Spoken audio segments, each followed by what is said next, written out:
सत्ता की गद्दी पे बैठा मेरे कल का हत्यारा है। मेरी शिक्षा मेरे सपने सबको जिसने मारा है। अब हम सवाल पूछेंगे और इम्तिहान तुम्हारा है। हम आ गए हैं सड़कों पे क्योंकि सिस्टम आवारा है, नाकारा है। ये सिस्टम तेरा आवारा है, ये सिस्टम आवारा है, ये सिस्टम नाकारा है, ये सिस्टम हत्यारा है, ये सिस्टम आवारा है।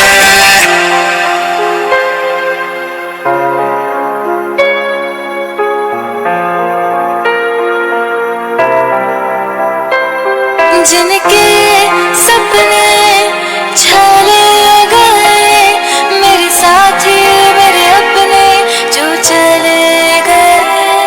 अब ज्ञान की कीमत क्या होगी, उस जान की कीमत क्या होगी। शिक्षा के मंदिर को दुकान बनाया है, क्या यही नया हिंदुस्तान बनाया है। अब हम सवाल पूछेंगे और इम्तिहान तुम्हारा है। हम आ गए हैं सड़कों पे क्योंकि सिस्टम आवारा है, नाकारा है। ये सिस्टम तेरा आवारा है, ये सिस्टम आवारा है, ये सिस्टम नाकारा है, ये सिस्टम हत्यारा है, ये सिस्टम आवारा है।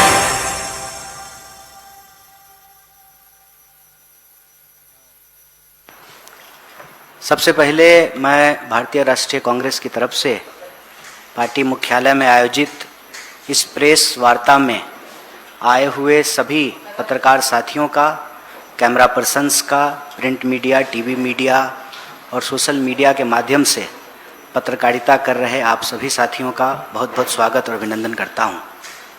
जैसा कि आप सब जानते हैं, पूरे देश में एनएसयूआई, यूथ कांग्रेस, भारतीय राष्ट्रीय कांग्रेस और देश के चुने हुए नेता प्रतिपक्ष राहुल जी लगातार छात्रों की आवाज़ को बुलंद कर रहे हैं।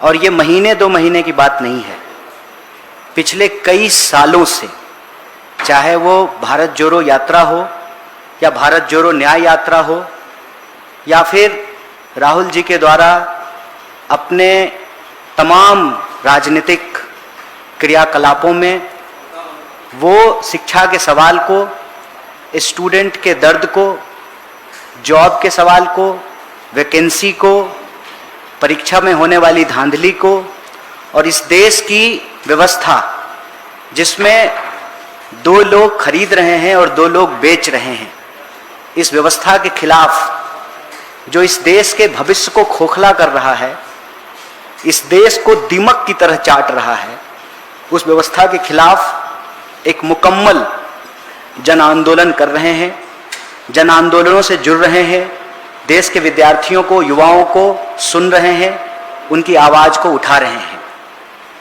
हमने इस वर्ष भी देखा कि बात सिर्फ नीट की नहीं है। कल नीट का रिजल्ट आ गया है, री नीट का रिजल्ट आया है और बात सिर्फ एक परीक्षा की नहीं है।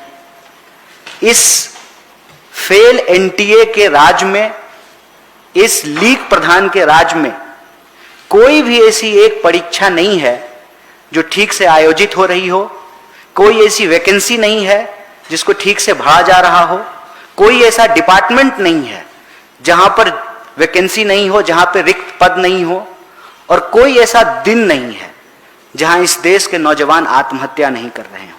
रोज 25 स्कूल बंद होते हैं, हर घंटे 2 नौजवान आत्महत्या कर रहे हैं। तो इस देश की शिक्षा व्यवस्था आईसीयू में चली गई है और इस बदहाल शिक्षा व्यवस्था को बदलने के लिए ही छात्रों की यह गूंज आज न सिर्फ 28 शहरों में बल्कि देश के कोने कोने में चल रही है।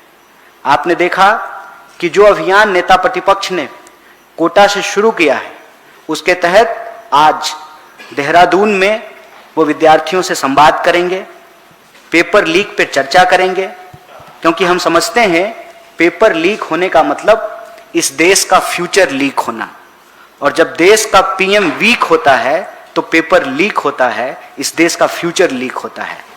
तो यह लड़ाई सत्ता को बदलने की, व्यवस्था को बदलने की लड़ाई है। यह लड़ाई छात्रों की यह गूंज हुंकार बनेगी, शिक्षा की क्रांति होगी। जब हम आज विपक्ष में हैं तो सड़कों पर लड़ रहे हैं, जब हम सत्ता में होंगे, सरकार में होंगे, तो जो सुझाव देश भर के विद्यार्थी, academician, teaching staff, non teaching staff और इस देश के पेरेंट्स, अभिभावक हम लोगों को छात्रों के गूंज कैंपेन के माध्यम से पहुंचा रहे हैं, इसके आधार पर एक एजुकेशन चार्टर तैयार करके इस शिक्षा क्रांति को अंजाम दिया जाएगा।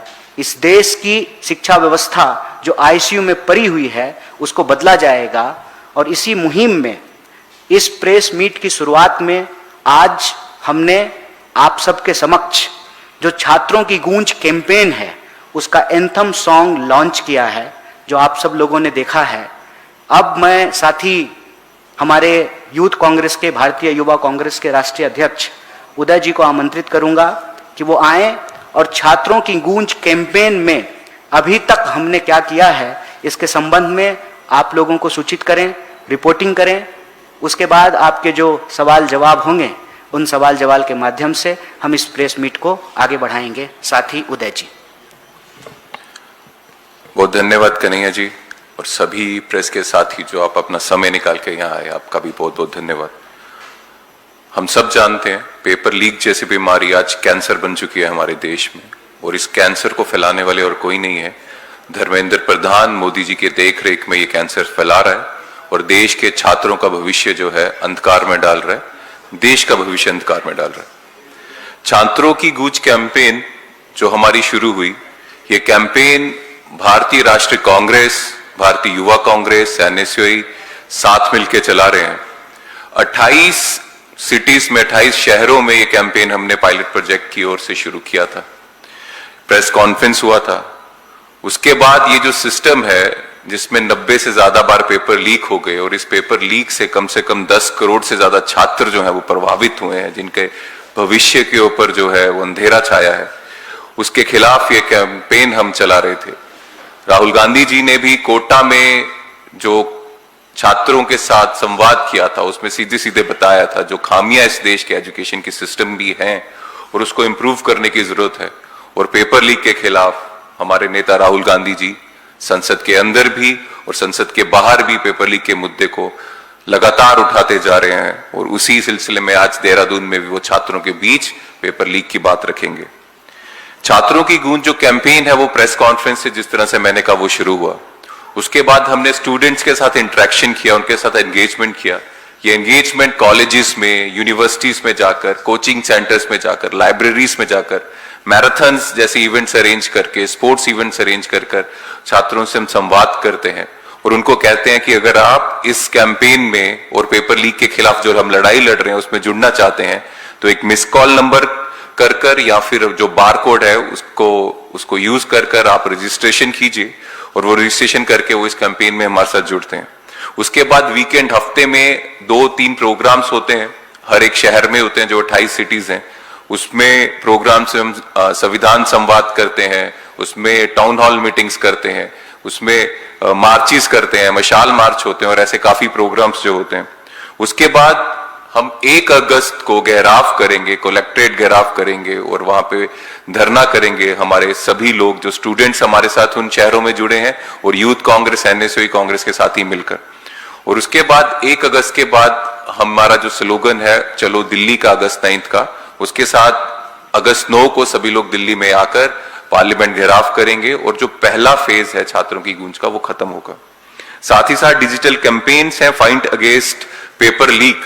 सभी शहरों में जो लोग इसके एम्बेसडर्स बनना चाहते हैं, जो ये आवाज उठाना चाहते हैं, ये कैंपेन है उसमें है, जिसमें काफी एम्बेसडर्स हम लोगों को मिल रहे हैं, जो लोकल स्टूडेंट्स हैं, स्टूडेंट एक्टिविस्ट हैं और इस कैंपेन में अपनी आवाज उठा रहे हैं पेपर लीक के खिलाफ। साथ ही साथ APL हैशटैग है अगेंस्ट पेपर लीक, इसमें 2 मिनट की वीडियो अपलोड कर रहे हैं। कोई भी पेपर लीक के खिलाफ बात रखना चाहता है, हम समझते हैं वो स्टूडेंट्स जो हैं पढ़ाई कर रहे हैं, कोचिंग कर रहे हैं, कॉलेजेस जाते हैं, वो हमारी तरह धरने पे नहीं बैठ सकते, वो वाटर कैनन लाठीचार्ज नहीं खा सकते, लेकिन डिजिटली सोशल मीडिया में एक 2 मिनट की वीडियो डालकर hashtag APL against paper leak में वो हमारा समर्थन कर रहे हैं। ऑन ग्रेविटी एक्टिविटीज जो हो रही हैं ग्राउंड में वो काफी ज्यादा हो रही हैं, जिस तरह से कहा स्पोर्ट्स इवेंट्स हो रहे हैं, मशाल मार्च हो रहे हैं, हमारे इंडोर इवेंट्स हो रहे हैं, टाउन हॉल मीटिंग्स हो रही हैं, ऐसे काफी चीजें हैं जो हर शहर में बहुत अच्छे से चल रही हैं। और मैं आपको बताना चाहूंगा अभी तक छात्रों की गूंज कैंपेन में 6.5 लाख लोग स्टूडेंट्स जो है उन्होंने रजिस्ट्रेशन की है, 50,000 के लगभग लोगों ने मिस कॉल किया है और टोटल 33 लाख स्टूडेंट्स से हमने अप्रोच किया है। तो 33 लाख में से 50 लाख लोग स्टूडेंट्स मिस कॉल किया करके हमें ज्वाइन किया है और 6.5 लाख छात्रों ने रजिस्ट्रेशन किया है, जो मिस कॉल करके या बारकोड को स्कैन करके जो लिंक आता है रजिस्ट्रेशन का वो करके हमारा समर्थन दिया है। हमारी डिमांड्स हम फिर से कह देते हैं एक ही है, धर्मेंद्र प्रधान जो पेपर लीक माफिया चला रहा है और उसके साथ जो लोग पेपर लीक माफिया चला रहे हैं उनके खिलाफ कार्रवाई हो, धर्मेंद्र प्रधान का इस्तीफा चाहिए। हम ये नहीं चाहते कि एक धर्मेंद्र प्रधान जाए और उसके बाद दूसरा धर्मेंद्र प्रधान आ जाए और पैसों के लालच में वो भी पेपर लीक करे। हम चाहते हैं सिस्टम को ओवरऑल ठीक करना, सिस्टम को अकाउंटेबल बनाना। तो सिस्टम ऐसा होना चाहिए, इतना अकाउंटेबल होना चाहिए कि उसमें पेपर लीक की गुंजाइश ही ना हो। तो जो पूरा प्रोसेस है पेपर सेट कर उसको ट्रांसपोर्ट कर एग्जामिनेशन सेंटर्स बनाना, जो डिजिटल सिस्टम है वो सब अकाउंटेबल बनाना ताकि पेपर लीक परमानेंटली इस बीमारी से हम निजात पाएं। और साथ ही साथ एनुअल कैलेंडर बनना चाहिए, कब कौन सी एडमिशंस हो रही हैं, कब कौन सी जॉब्स निकल रही हैं, उसके एग्जाम्स कब होंगे, उन एग्जाम्स के रिजल्ट कब निकलेंगे और उसके अपॉइंटमेंट्स कब होंगे। क्योंकि हम सब जानते हैं लाखों जॉब्स जो सरकारी जॉब्स हैं वो भी अभी तक खाली पड़ी हैं, जिसको भरने का काम ये बीजेपी नहीं कर रही है। तो वो काम भी होना चाहिए, उसका एक एनुअल कैलेंडर बनना चाहिए। ये हमारी डिमांड्स हैं। और फिर से आपके माध्यम से देश के पूरे युवाओं को हम कहना चाहते हैं, जो इस पेपर लीक के खिलाफ आवाज रखना चाहता है, अगर आप चाहते हैं आपकी मेहनत आपकी काबिलियत से आपका भविष्य बने, ना कि बल्कि उस कारण कि अगर आपके माँ बाप के पास पैसा है और बीजेपी नेताओं को देने के लिए, उनकी जेबें भरने के लिए 50-60 लाख है, तो उन्हीं को नौकरी मिले, उन्हीं को अच्छी यूनिवर्सिटीज में एडमिशन मिले। अगर इस सिस्टम को तोड़ना है तो छात्रों की गूंज की कैंपेन में आप हमारे साथ जुड़िए, यही अपील हम फिर से आपसे करते हैं। धन्यवाद। बहुत बहुत धन्यवाद उदय जी। तो जैसा कि आपको बताया गया कि इस वर्ष पेपर लीक के सवाल पर और ओवरऑल इस देश की शिक्षा व्यवस्था को बदलने की मुहिम के तौर पर छात्रों की यह गूंज कैंपेन चल रही है। और इस छात्रों की गूंज कैंपेन के तहत हमारी 3 प्रमुख डिमांड है। एक, धर्मेंद्र प्रधान का इस्तीफा हो और पेपर लीक माफिया के साथ उनके क्या संबंध है इसकी जांच हो। एक, जॉब कैलेंडर और एग्जामिनेशन कैलेंडर हो। और ओवरऑल जो हमारी एग्जामिनेशन सिस्टम है उसमें जो लूप होल्स हैं उसको ठीक करते हुए पेपर लीक प्रूफ एक एग्जामिनेशन सिस्टम बनाया जाए। ये 3 डिमांड के साथ ये कैंपेन चल रही है। और जैसा कि आपको विस्तार से साथी ने बताया कि हम लाखों छात्रों को से जुड़ रहे हैं और 28 शहरों से ये कैंपेन शुरू हुआ है। और इस कैंपेन को अगर हम कंक्लूड करें तो 3 तरह से हम लोग इस कैंपेन को कर रहे हैं। पहला, हम स्टूडेंट्स और यूथ को रीच आउट कर रहे हैं डिफरेंट माध्यम से। दूसरा, उनको ऑर्गेनाइज कर रहे हैं, तो कम्युनिकेशन, ऑर्गेनाइजेशन। और तीसरा, फिर हम एजुटेशन कर रहे हैं, क्योंकि हम समझते हैं कि यह सरकार बेईमानों की सरकार है, भ्रष्टाचार ही इनका संस्कार है। इस सिस्टम में कोई ऐसा चीज नहीं है जो ठीक से काम कर रहा हो। ये पेट्रोल में एथेनॉल मिला करके पेट्रोल चुरा रहे हैं, राम जी का चंदा चुरा रहे हैं, सड़कों का पैसा चुरा करके उसमें गड्ढे बना रहे हैं। इस देश की कोई ऐसी व्यवस्था नहीं है जिसको ये ठीक से चला रहे हों। और जिस भ्रष्टाचार का मुद्दा बना करके ये लोग सत्ता में आए, जिन कांग्रेस के नेताओं के ऊपर ये भ्रष्टाचार का आरोप लगाते थे, उन कांग्रेस के नेताओं को रेड कारपेट बिछा करके अपने मंत्रिमंडल में शामिल कराए हैं। ये देश के साथ एक धोखाधड़ी हुआ है। इसीलिए नेता प्रतिपक्ष ने यह संकल्प लिया है कि हमको इस अभियान को सिर्फ एक मंत्री के इस्तीफे तक नहीं, इस सरकार को बदलने और इस सिस्टम को बदलने के अभियान के तौर पे लेना चाहिए। और हम संकल्पित हैं कि हम स्टूडेंट के साथ कम्युनिकेट करेंगे, उनको ऑर्गेनाइज करेंगे, एजिटेट करेंगे। इस फॉर्मेट में यह पूरा कैंपेन हमारा चल रहा है। आने वाले दिनों में हमारे जो कार्यक्रम हैं, अभी हम 28 शहरों को हिट कर रहे हैं। वहाँ पर अपने कोऑर्डिनेटर्स लगा करके छात्र के और यूथ के जो तमाम सेंटर्स हैं, चाहे कोचिंग हो, लाइब्रेरी हो, स्टूडेंट एरिया हो, लॉज हो, हॉस्टल हो, यूनिवर्सिटी, कॉलेज, हम वहाँ जा कर के विद्यार्थियों से कम्युनिकेट कर रहे हैं, फिर उनको ऑर्गेनाइज करते हैं, फिर उन शहरों में प्रोग्राम, चाहे वो एजिटेटिव हो या क्रिएटिव हो, उसको आयोजित करते हैं। आने वाले दिनों में, आज 17 तारीख को राहुल गांधी जी देहरादून में छात्रों से संवाद करेंगे और इसी तरह का संवाद, जैसा कि हमने आपको पिछली प्रेस वार्ता में भी सूचित किया था कि आने वाले विभिन्न शहरों में नेता प्रतिपक्ष आपको विद्यार्थियों से बात करते हुए विद्यार्थियों के सवालों को सड़कों से लेकर के संसद तक उठाते हुए दिखाई पड़ेंगे। ठीक उसी तर्ज पर अभी हम 28 शहरों में छात्रों का गूंज कैंपेन चला रहे हैं, सड़कों पर लाठियां खा रहे हैं, वाटर कैनन खा रहे हैं। हमारा कोई ऐसा नेता या कार्यकर्ता नहीं है जिनके ऊपर गंभीर धाराओं में फर्जी मुकदमे नहीं किए गए हों। हमारे दर्जनों कार्यकर्ताओं और नेताओं को जेलों में डाला गया है। यूथ कांग्रेस NSY के तमाम लीडर्स के ऊपर फर्जी मुकदमे किए गए हैं। कोई ऐसा शहर नहीं है जहां यह सरकार परमिशन कैंसिल करने के नाम पर हमारे किसी भी कार्यक्रम को डिस्टर्ब करने की कोशिश नहीं करती है। तमाम जगह ये हर हथकंडे अपनाते हैं, व्यवस्था का दुरुपयोग करते हैं, परमिशन कैंसिल करते हैं, गाड़ियों को चलने से रोकते हैं, विद्यार्थियों को विद्यार्थियों से मिलने से रोकते हैं, अपनी बात रखने से रोकते हैं। लेकिन हम इनको ये कहना चाहते हैं, हमारे आज के कैंपेन का, उस सॉन्ग का यही संदेश है, ए कलम उठाने वाले अब कदम बढ़ा चलना है। इस छात्रों की हुंकार को एक शिक्षा क्रांति के रूप में बदलना है। छात्रों की यह गूंज, यह हुंकार इस देश में शिक्षा व्यवस्था को बदलने का आगाज साबित होने वाला है। यह शिक्षा क्रांति रुकने वाली नहीं है। जब तक व्यवस्था बदलेगी नहीं, तब तक इस कैंपेन को हम लोग छोड़ेंगे नहीं। जब तक सत्ता का अहंकार टूटेगा नहीं, तब तक हम प्रतिकार छोड़ेंगे नहीं। इसीलिए आप तमाम लोगों से भी ये अपील है, आपके माध्यम से इस देश के लोगों को ये अपील है कि शिक्षा को बचाने की लड़ाई दरअसल देश के भविष्य को बचाने की लड़ाई है। आप हमारे साथ जुड़िए, हम सब मिल करके इस शिक्षा व्यवस्था को बदलेंगे, यह बदहाल शिक्षा व्यवस्था को बदलेंगे, यही हमारा संकल्प है। अब आपके जो प्रश्न हैं वो हम उसको आमंत्रित करेंगे। अंतिम सूचना इस संबंध में है कि आने वाले दिनों में 100 शहरों में कांग्रेस पार्टी के नेता आपको छात्रों से बात करते हुए उनके मुद्दों पर सड़कों पर आपको लड़ते हुए दिखाई पड़ेंगे। बहुत बहुत धन्यवाद। कन्हैया, आपने कहा कि भ्रष्टाचार और उस पर जो नीट का जो एग्जाम के बाद में धर्मेंद्र प्रधान का इस्तीफा सॉल्यूशन नहीं है, ऐसा सिस्टम बनना चाहिए जिससे कि दोबारा ना हो, और इसकी जांच की आपने मांग की।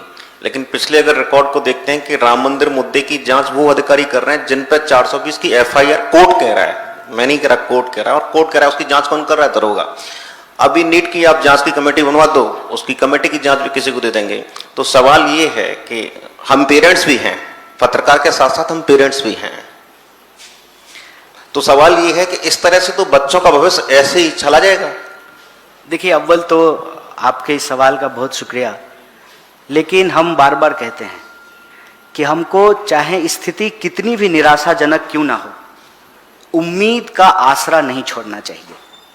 हम जानते हैं कि इस सिस्टम में खामियां हैं, फिर भी इस सिस्टम में रह करके ही इस सिस्टम को बदलने की उम्मीद के साथ हम चलते हैं। आपको मालूम है कि पेपर लीक होगा, इसकी संभावना है, फिर भी स्टूडेंट जाते हैं और एग्जाम देते हैं। हमको मालूम है जिस EVM में हम बटन दबा रहे हैं वो वोट चोरी होगी, फिर भी लोग जाते हैं और वोट देते हैं।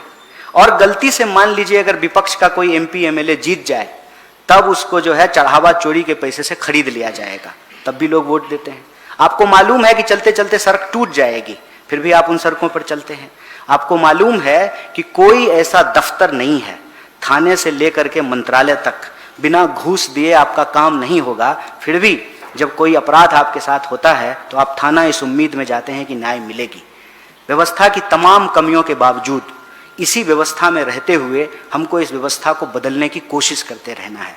और चीज़ें बदलती हैं, ऐसा नहीं है कि चीज़ें नहीं बदलती हैं। इसीलिए इस छात्रों की गूंज कैंपेन को हम लोग इस देश में शिक्षा क्रांति के आगाज के रूप में देख रहे हैं।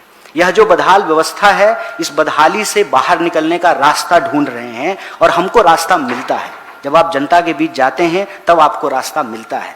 तो कोटा में नेता प्रतिपक्ष ने इस देश की बदहाल शिक्षा व्यवस्था के बारे में बात की। देहरादून में आज जो है वो पेपर लीक जैसे मुद्दों पर बात करेंगे। हम उन तमाम चीज़ों को जब एक साथ लाते हैं तो छात्रों के गूंज कैंपेन के तहत हम इस निष्कर्ष पे पहुंचते हैं कि 3 मांग को एक साथ उठाना आज की तारीख में जरूरी है। पहला, इसी सरकार से ये जानते हुए कि प्रधानमंत्री के इशारे के बिना प्रधान की ऐसी हिम्मत नहीं हो सकती है, फिर भी हम प्रधानमंत्री से ही उस लीग प्रधान के इस्तीफे की मांग कर रहे हैं।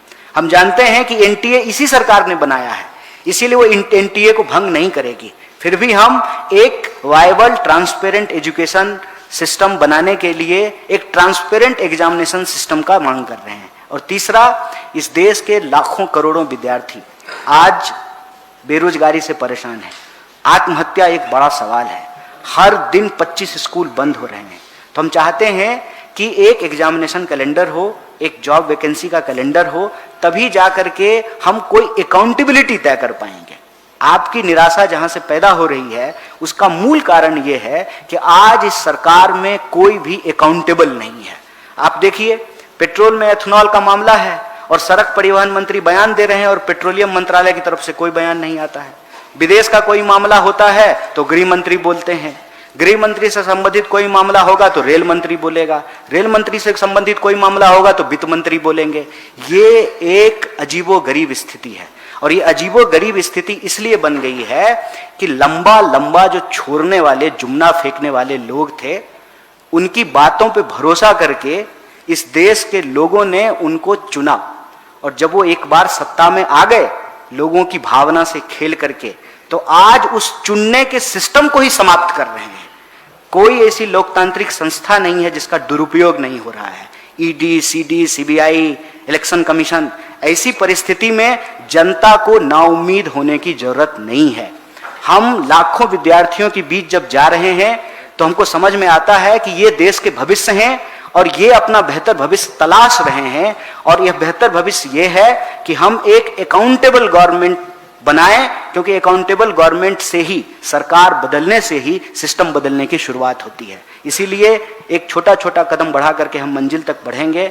हम आपके माध्यम से देश को यही अपील करते हैं कि आपको नाउम्मीद होने की जरूरत नहीं है। छात्रों की ये गूंज हुंकार बनेगी और इस देश की शिक्षा व्यवस्था बदलेगी। कन्हैया जी, आपने इस सिस्टम की बात किया। एक नोटिफिकेशन आया है गुजरात पुलिस का, ये कहना है कि एंटी रेडिकलाइजेशन एसओपी जो है वो एक्सट्रीमिज्म को रोकने के लिए और अर्ली इंटरवेंशन और काउंसलिंग पर फोकस करने के लिए गुजरात पुलिस लेके आ रही है। लेकिन क्या आपको लगता है कि इस चीज से रिलीजियस प्रोफाइलिंग बढ़ेगा और गुजरात में शुरू हुआ है, आने वाले वक्त में दूसरे राज्यों में भी ऐसा कुछ हो सकता है? स्पेलिंग सब ठीक है ना, देख लीजिए नोटिफिकेशन का। क्योंकि इतने समझदार मंत्री हैं, इतने समझदार पदाधिकारी हैं कि इनके बस का शुद्ध एक एप्लीकेशन भी, एक नोटिफिकेशन भी ये नहीं निकाल सकते हैं। अव्वल तो ये देख लीजिए कि ये स्पेलिंग सब ठीक है कि नहीं है। मूर्खों के हाथ में जब सत्ता होती है तो देश को बहुत सारी समस्या से गुजरना पड़ता है। और सीधी सी बात यह है कि यह अराजकता हम इस देश में इसलिए देख रहे हैं क्योंकि सरकार ही अराजक है। अब आप मुझे बताइए कि सरकार तमाम चीज़ों को छोड़ करके, जितने जरूरी बुनियादी मुद्दे हैं उसको छोड़ करके इसी तरह की चीज़ों में इन्वॉल्व रहती है। आप लोगों ने वो एक न्यूज़ देखा, इसरो जो इस देश का प्राइड है, जिस नेहरू जी को गाली देते हुए बीजेपी के लोग थकते नहीं हैं, तो वो देश के तमाम गौरवशाली संस्थान उसी दौरान बनाए गए थे। आज इसरो के सैकड़ों वैज्ञानिक इसरो छोड़ करके जा रहे हैं। देश जब सुरक्षित हाथ में है तो वैज्ञानिक छोड़ करके क्यों जा रहे हैं? देश सुरक्षित हाथ में नहीं है, लुटेरों के हाथ में है। और जो कहते थे कि मैं भी चौकीदार, वही बने मोदी का परिवार और वही लोग हैं इस लूट के हिस्सेदार। इसीलिए जनता इन सवालों पर सवाल नहीं पूछे तो यह सरकार हमेशा डिफ्लेक्शन करते रहती है। अंग्रेजों से ये अंग्रेजी भले नहीं सीखे हों, लेकिन अंग्रेजों की चालाकी जरूर सीखे हैं। अंग्रेज करते थे डिवाइड एंड रूल, ये करते हैं डाइवर्ट एंड रूल। नया नया डाइवर्जनरी चीजें ये लाते रहते हैं। देखिए, आपको मैं कुछ चीजें गिनाता हूं जो सरकार लेकर के आई खूब धूमधाम से। जैसे इन्होंने कहा कि नोटबंदी करेंगे, 2000 का नोट चलाएंगे, भ्रष्टाचार बंद हो जाएगा। पता चला सबसे ज्यादा माल इन लोगों ने ही कमा लिया उस भ्रष्टाचार से, नोटबंदी के भ्रष्टाचार से। इन्होंने कहा कि 1 नेशन 1 टैक्स होना चाहिए, और जो है ये जीएसटी लेकर के आए, 36 बार से ज्यादा उसमें संशोधन कर चुके हैं। उसके बाद जो है ये रोड पे एक्सीडेंट नहीं हो तो ड्राइवरों के लिए एक कानून लेकर के आए, देश में हड़ताल हुआ, उस कानून को वापस ले लिया। आपको याद होगा ये सीए लेकर के आए थे, एनआरसी करने का वादा कर रहे थे, एनआरसी इनसे हुआ नहीं तो ज्ञानेश गुप्ता को उस काम पे लगा दिया है। मतदाता सूची से करोड़ों लोगों के नाम काट दिए गए। 150 गैर कानूनी लोगों को पकड़ने के लिए 1.5 करोड़ लोगों को परेशान किया गया, लाखों लोगों के नाम काटे गए, और आज कहा जा रहा है कि सरकारी योजना से, सरकारी स्कीम से भी उनको बाहर कर दिया जाएगा। मतलब करोड़ों लोगों की नागरिकता इस देश में छीन ली गई। जहां तहां देखिए, चुन करके आते हैं वोट से और राज करने लगते हैं बुलडोजर पर, और बुलडोजर लेकर के किसी के घर में घुस जाते हैं, मंदिर मस्जिद। और ये मत कहिएगा कि ये सिर्फ मस्जिद तोड़ते हैं, मस्जिद तो तोड़ते हैं, उसको प्रचारित करते हैं, लेकिन चुपचाप ये मंदिर भी तोड़ते हैं। सैकड़ों मंदिर बनारस में तोड़े गए, सैकड़ों मंदिर जयपुर में तोड़े गए, और ऑन रिकॉर्ड बोल रहे हैं ये। तो इनका एक ही काम है, ध्यान भटकाओ। वो जो जादूगर रेलवे स्टेशन पे हाथ की सफाई दिखाता है, ये देश की सफाई कर रहे हैं। ध्यान भटकाते हैं, ध्यान भटकाओ योजना, और इस देश को दोनों हाथ से लूटते हैं। कोई भी व्यवस्था आप उठा करके देख लीजिए, 1 रुपए में अपने दोस्तों को जमीन दे करके ये आदिवासियों की जमीन चुरा रहे हैं। करोड़ों मतदाताओं का फर्जी तरीके से नाम काट करके ये वोट चोरी कर रहे हैं। पेट्रोल में एथेनॉल मिला करके ये पेट्रोल चोरी कर रहे हैं। पोर्ट, एयरपोर्ट, तमाम जो पब्लिक सेक्टर हैं, देश की संपत्ति इन्होंने दोस्त की संपत्ति घोषित कर दी है। और ये जो पूरा मॉडल है, प्राइवेटाइजेशन और प्रॉफिट, सोशलाइजेशन ऑफ लॉस है। जनता इस पे लामबंद नहीं हो जाए, गोलबंद नहीं हो जाए, इसीलिए ये सेंटिमेंटल इश्यूज लाते रहते हैं। रिलीजन का इस्तेमाल इन्होंने सिर्फ और सिर्फ सत्ता पाने के लिए किया है। धर्म से इनका कोई लेना देना नहीं है। धार्मिक प्रतीकों का इस्तेमाल, धार्मिक ध्रुवीकरण का इस्तेमाल, धार्मिक भावनाओं का इस्तेमाल ये सत्ता पाने के लिए करते हैं। धर्म से इनका कोई मतलब नहीं है। इनका एक ही धंधा है, चंदा लेना और इस देश की संपत्ति को अपने दोस्त को धंधा के रूप में हैंडओवर करना। इसीलिए सरकारी नोटिस है, आज ये आया है, कल कोई और आ जाएगा। हम तो देश से यही अपील करेंगे कि ये आपको कोई भी सब्जवाग दिखाते रहें, हकीकत यही है कि ये आपके जेब पे डाका डाल रहे हैं, आपका पेट्रोल चुरा रहे हैं, आपका दान का पैसा चुरा रहे हैं, आपकी सड़कें, आपकी जमीन, आपका वोट चुरा रहे हैं, आपके बच्चों का भविष्य चुरा रहे हैं ये पेपर लीक करके। हमको अपने मुद्दे पर टिके रहना है, बीजेपी के इस हेडलाइन मैनेजमेंट का हिस्सा नहीं होना है। थैंक यू कन्हैया, उदय। हमने आप लोग लगातार छात्रों के, युवाओं के मुद्दे उठा रहे हैं। बीते दिनों हमने देखा कि देश में 1 दर्जन से ज्यादा बच्चों ने पेपर लीक की समस्या से परेशान होकर अपनी जान भी ले ली। बहुत दुखद मामला रहा। 21 लोगों ने। और जगह जगह कांग्रेस पार्टी के नेताओं ने भी उनके परिवारों से मुलाकात की, उनको अपनी सद्भावना प्रकट की। तो इसको लेकर भी आप लोगों की कोई पर्टिकुलर मांग है? छात्रों की गूंज कैंपेन में इसको लेकर के भी कोई एजेंडा है आगे, जिन्होंने अपने बच्चे गंवाए हैं? देखिए, ये बड़ा भावनात्मक विषय है और बहुत ही संवेदनशील मामला है। हम उन पीड़ित परिवारों के साथ हैं, क्योंकि उस परिवार का कोई दोष नहीं है, उस बच्चे का कोई दोष नहीं है। यह गलती सिस्टम में बैठे हुए बेईमानों की है, नकारों की है। वो हत्यारे हैं सिस्टम में जो बैठे हुए हैं। तो इसका हम उस तरीके से राजनीतिकरण नहीं करना चाहते हैं। हो सकता है कि किसी बीजेपी समर्थक के बच्चे ने भी ये एक्सट्रीम स्टेप उठाया हो। ये समाज के तौर पे हम सब के लिए गंभीर चिंता का विषय है। 1 घंटे में जिस देश में 2 नौजवान आत्महत्या कर ले रहे हों, जिस देश में 25 स्कूल रोज बंद हो जाते हों, वो दिखाता है कि हम किस तरीका का देश बना रहे हैं। अशिक्षित भारत से विकसित भारत तो नहीं बनेगा, और ऐसे लोग जो खुद नहीं पढ़े हैं वो दूसरे को पढ़ने नहीं देंगे, तो इससे हम विश्वगुरु भी नहीं बन पाएंगे। तो इस विषय को हम लोग गंभीरता से और संवेदनशीलता से लेते हैं। जो सजेशंस अभिभावक के आएंगे कि विद्यार्थियों को किस तरीके से मनोवैज्ञानिक सपोर्ट किया जाए, एजुकेशन सिस्टम में स्कूल कॉलेज के अंदर उनके मनोवैज्ञानिक दबाव को कम करने के लिए कोई व्यवस्था हो, इन सारे विकल्पों पर, इन सारे सुझावों पर बात कर रहे हैं। लेकिन जब तक हमारे पास कोई कॉन्क्रीट पॉलिसी नहीं होगी, हम उनको श्रद्धांजलि दे सकते हैं, उस परिवार के साथ खड़े हो सकते हैं। परिवार अगर आर्थिक रूप से जूझ रहा है तो उनको अपने स्तर पर आर्थिक मदद देने की कोशिश करते हैं। आपने देखा होगा कि नीट के बाद जिन बच्चों ने ये दुखद कदम उठाया है, उससे नेता प्रतिपक्ष फ़ोन के माध्यम से बात किए, उनसे मिले। हम लोग जो है उनको जो आर्थिक सहायता पहुंचा सकते थे वो पहुंचाए, लेकिन इसको हम लोग मांग के तौर पे नहीं रख रहे हैं। इसको हम मांग के तौर पे रखेंगे कि आत्महत्या बंद होनी चाहिए, तो आत्महत्या रीजन नहीं है, आत्महत्या रिजल्ट है। रीजन जो है उस रीजन को दूर करने की हम लोग कोशिश कर रहे हैं, और रीजन ये है कि इस देश का एग्जामिनेशन सिस्टम आज की तारीख में सिलेक्शन के लिए नहीं, रिजेक्शन के लिए उसको बनाया जा रहा है। अब मैं एक उदाहरण आपको इस संबंध में देता हूं कि हम इस कमरे में एक नियम बना दें कि वही लोग भीतर आएंगे जो पीला शर्ट पहने हुए हैं। उसके बाद 50 लोग पीला शर्ट पहन करके आ गए, तो हम कहेंगे कि पीला शर्ट तो पहने हुए हैं लेकिन उनके बाल भी काले होने चाहिए।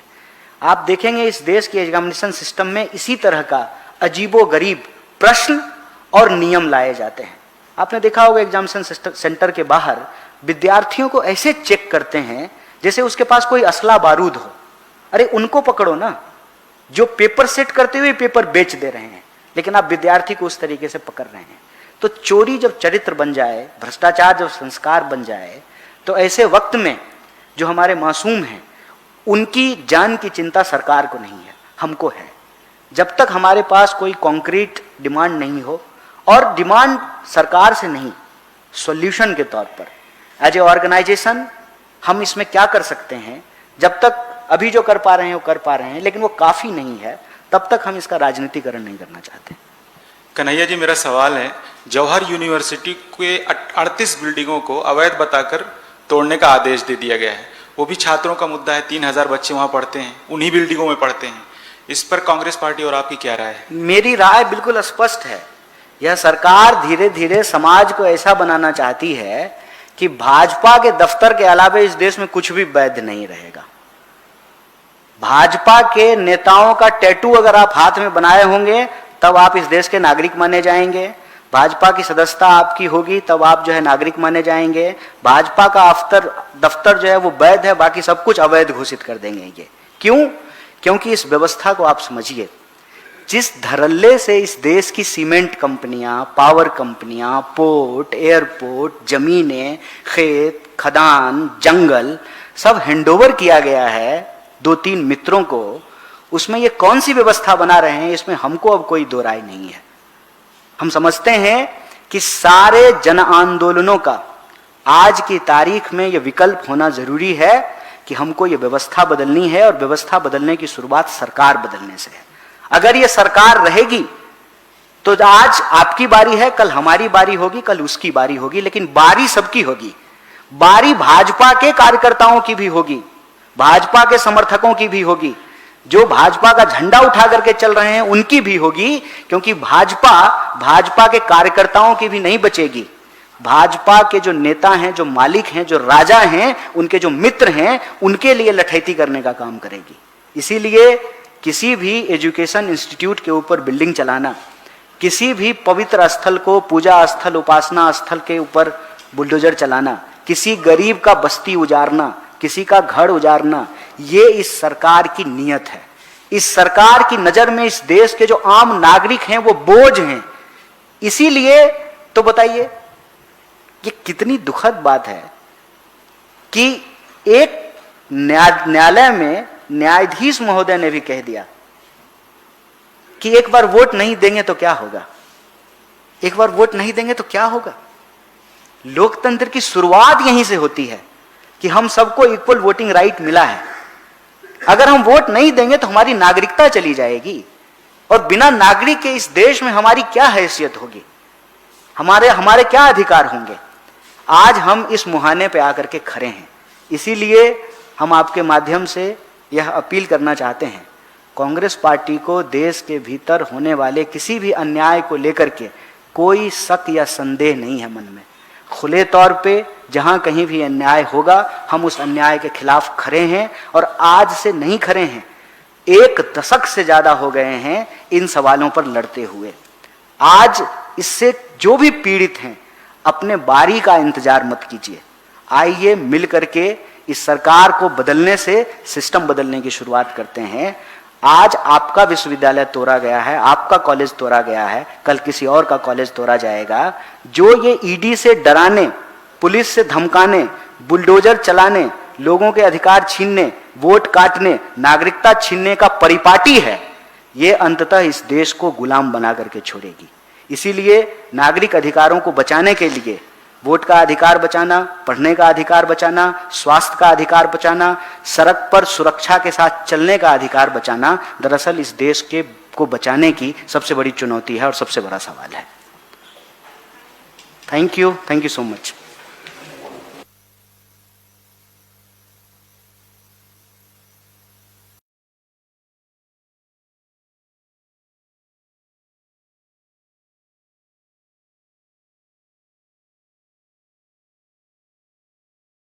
Thank you so much.